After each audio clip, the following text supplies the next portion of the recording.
Students and teachers head back to class. We'll talk about what that means. Plus, severe weather might threaten Oklahomans. And a young boy gets the opportunity of a lifetime. This is OU Nightly.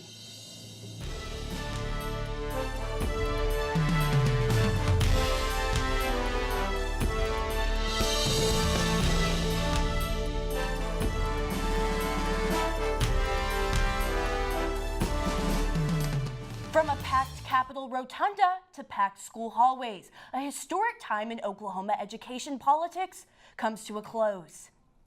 Welcome to OU Nightly. I'm Katelyn Howard. And I'm Cheyenne Plummer. But is it really a close? Oklahoma Education Association President Alicia Priest says the organization is calling for the end of the teacher walkout, but educators say the fight isn't over for several reasons.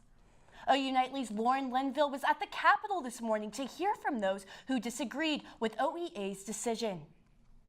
Some Oklahoma teachers walked back into their schools today after spending 9 straight days at the Capitol in support of education funding. OEA has been polling our membership since last Monday, and we can report that 70% of respondents indicate they are unsure that continuing the walkout phase of our campaign will likely lead to further achievement of the Together We're Stronger goals. Despite the president's announcement yesterday, support here at the Capitol is in full force. Most teachers feel that their needs have not been met yet, and it's not time to quit the fight. We started kind of already in the hole, and they haven't even gotten us back up to that point. So that is why we're still here. Several of us are not even represented by OEA. We didn't start because they asked us to come here. We started because we needed funding for our kids that we haven't had for years. Frustration with Oklahoma legislation remains, but it comes from supporters of all ages.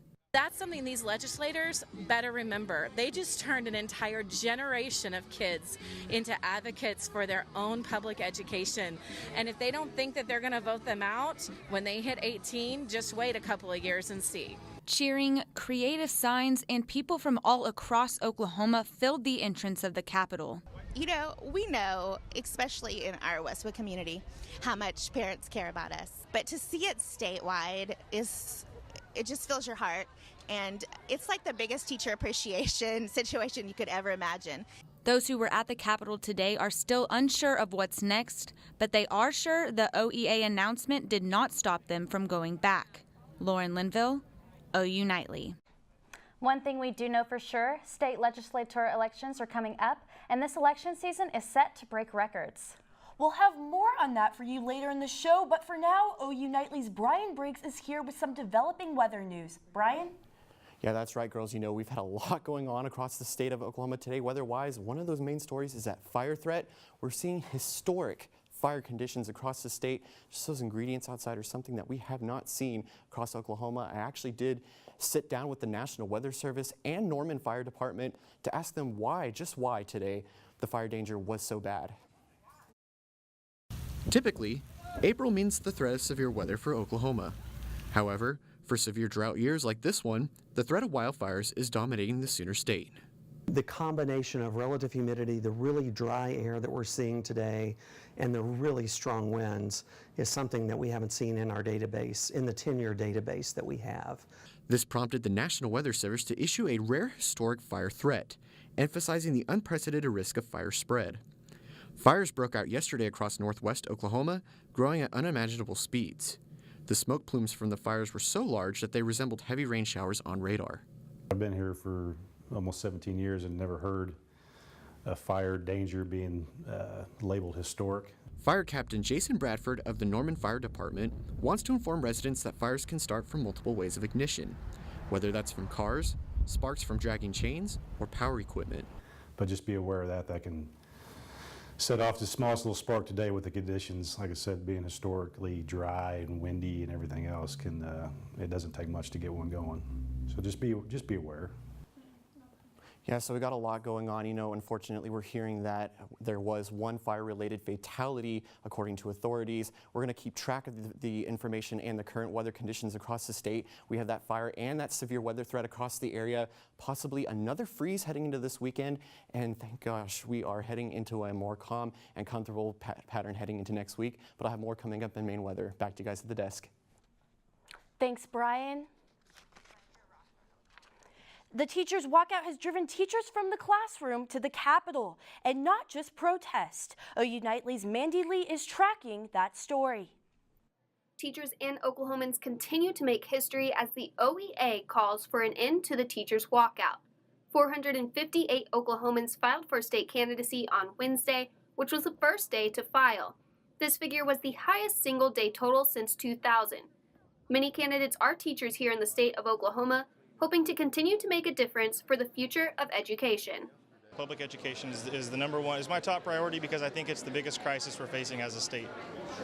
Yesterday also exceeded expectations with 142 candidates filed, passing the 2006 high of 101 for day 2. Today marks the third and final day for candidates to file. Mandy Lee, OU Nightly. And more than 700 people have filed since Wednesday, passing the previous 3-day high of 594 candidates in 2006. Still ahead on OU Nightly. President Donald Trump's personal lawyer is under criminal investigation. Plus, a 6-year-old boy has his dreams come true.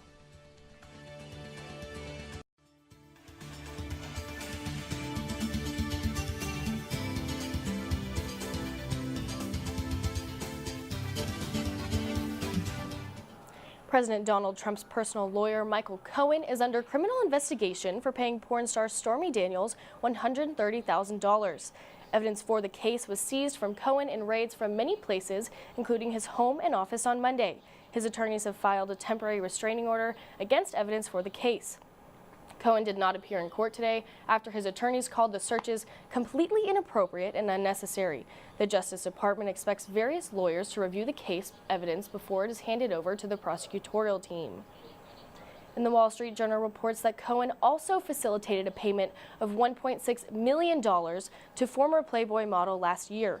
The woman claimed she had become pregnant by GOP fundraiser Elliot Broidy, and the payment was made to keep their alleged relationship quiet.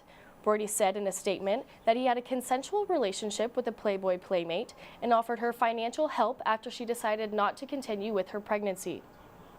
And President Donald Trump granted a pardon to the chief of staff to former Vice President Dick Cheney today. Scooter Libby was convicted of perjury in 2007, of which the president is calling a witch hunt. CNN White House correspondent Abby Phillip has details. Pardoning Libby was the right thing to do after the principal witness recanted her testimony. The D.C. Court of Appeals panel unanimously voted to restore Mr. Libby's bar membership after being presented credible evidence in support of his version of events. Trump says he has no personal relationship with Libby, but is pardoning him after hearing about unfair treatment towards him for years. Back to you guys in the studio. Thank you, Brooke. Tomorrow, over 6,000 students gear up to participate in OU's largest day of community service. The big event, an annual campus-wide service opportunity, will take place from 10 a.m. to 2 p.m. Students will head out to one of over 200 job sites across central Oklahoma. The event is completely student-run and gives volunteers a chance to give back to the community. Still ahead on OU Nightly. A police department in Indiana gains national attention for its newest deputy. And Brian is here with weather. Yeah, you know, it's April, it's Oklahoma, it is Friday the 13th. We're talking tornadoes, fires, and freezes coming up next.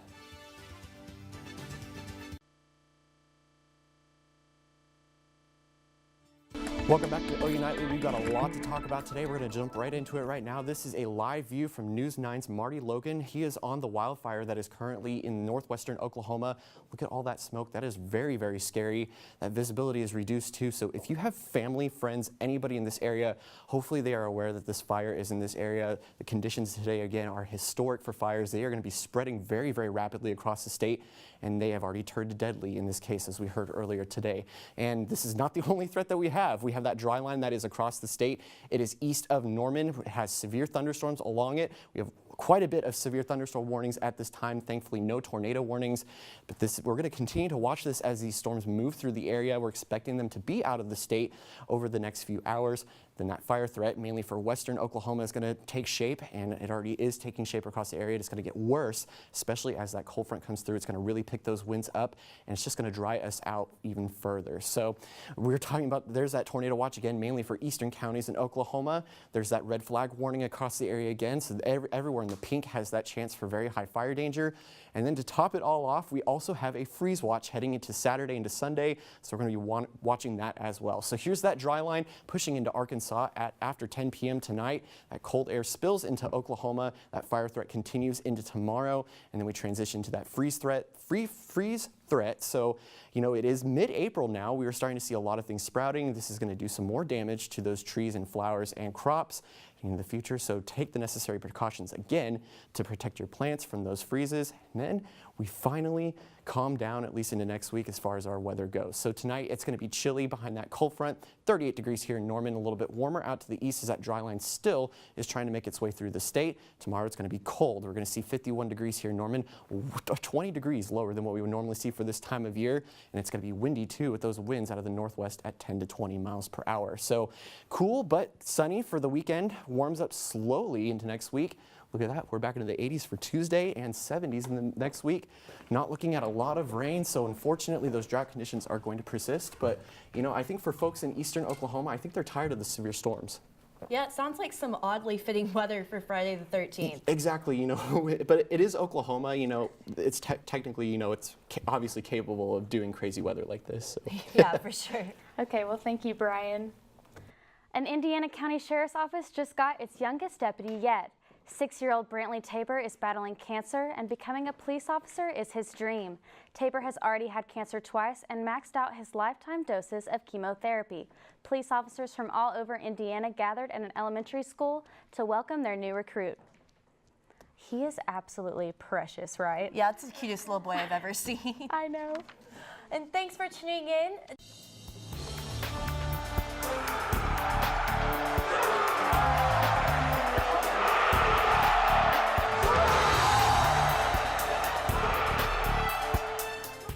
Welcome to Big Friday Sports. I'm Spencer Royce, and the handsome devil to my right is Collin Kennedy. And believe it or not, we have a lot of sports to talk about today. Also, Collin has a little bit of an upset stomach, so this is kind of like your Jordan flu game, isn't it? Yeah, thank you for acknowledging my struggles. This may go down in Big Friday sports history, but nonetheless, I'm flattered, Spence. Let's not keep the beautiful people waiting any longer. OU football has a pretty big week ahead of them, and it's already started with a bang. 3 commitments come today as Lincoln Riley continues to build his talented 2019 class.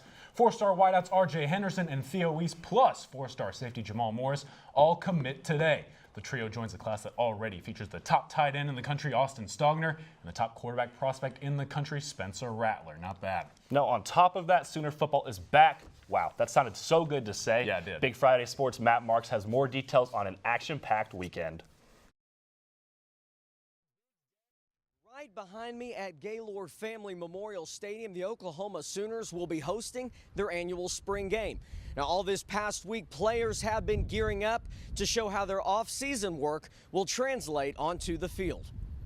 Really, we're just here. It's just more practice for us, just to work on our technique and some of the things that we've like messed up in the previous practice. Yeah, we're excited about it. You know, I think it's going to be a lot of fun for first our players. You know, that's still the main thing for us is doing right by them. So it's created a little bit of buzz, you know, throughout the building. You know, they're starting to talk smack back and forth a little bit. You know, definitely want to win. And this weekend will be special for a former Sooners head coach. Bob Stoops, whose 190 wins is best in Sooners history, will have his statue unveiled outside the stadium alongside the likes of Bud and Barry. Using the hashtag Salute to Stoops, the Sooners will honor their former head coach who spent 18 seasons with the team.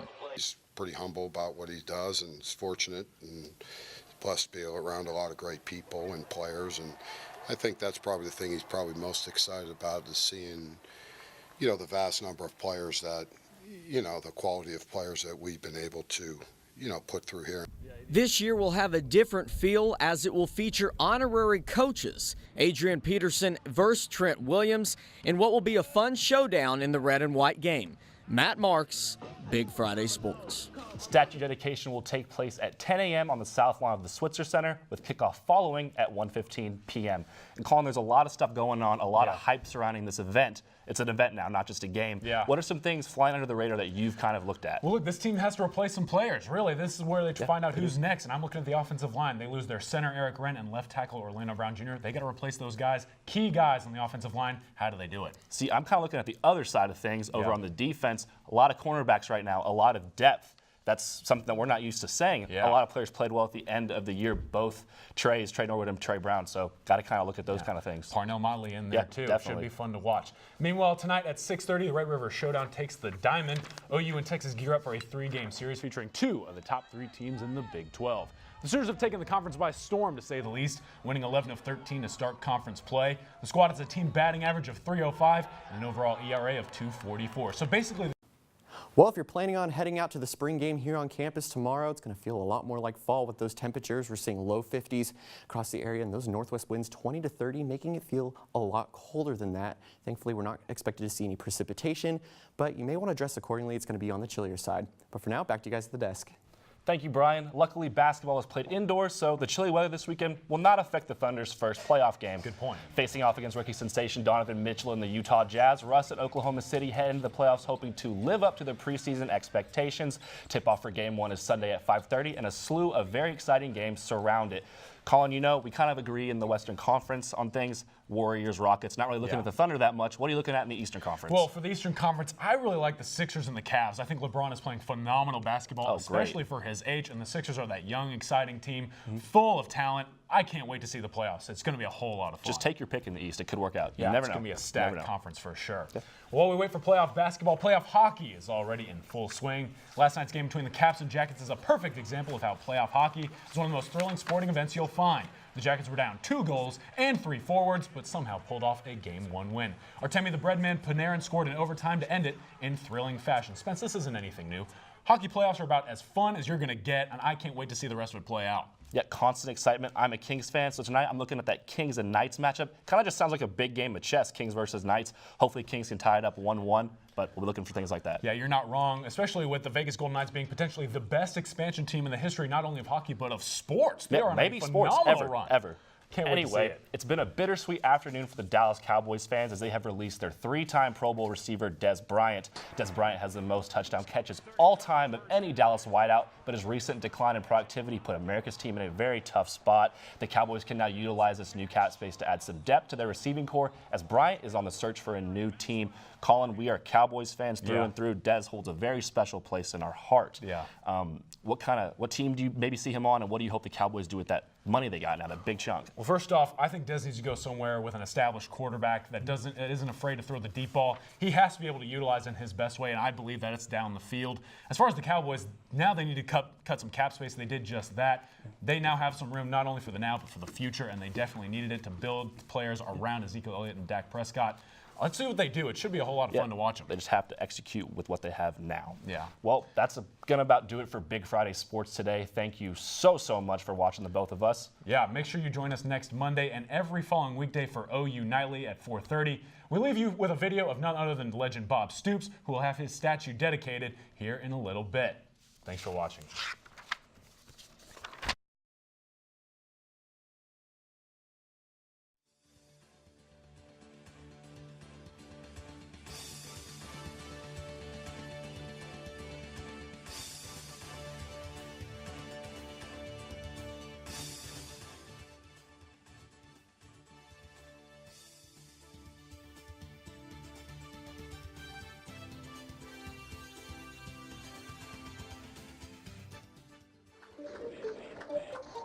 Thorough Production Beats.